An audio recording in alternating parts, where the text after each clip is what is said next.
Alright, so I just finished Padawan by Kirsten White, and overall it's a fine book.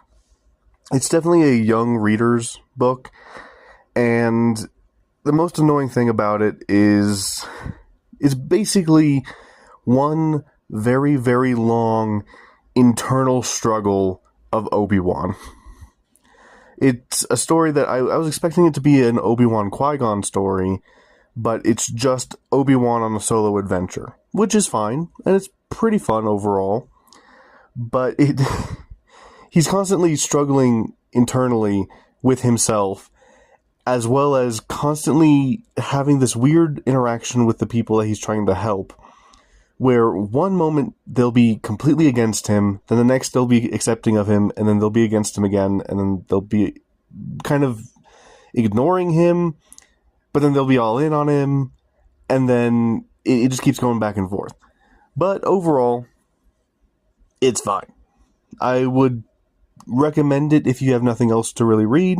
It's a fairly quick read, and is mostly inoffensive. It does feel like it does immediately transition into the next book that we're talking about, even though they're by different authors, and I think done like a year apart.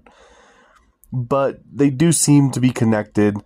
That's probably due to the whole story group situation, where, a bunch of authors come together and they talk about the stories that they're thinking about doing, and the story group helps bring them in line with what is supposed to be the overall canon, is the idea at least.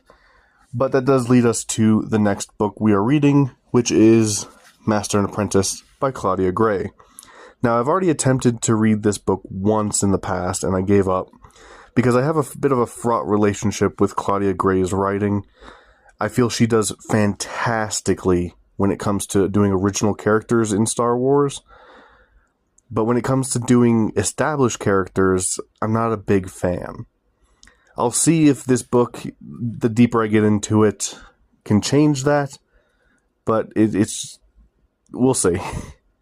Anywho, with that said, let's go ahead and get started.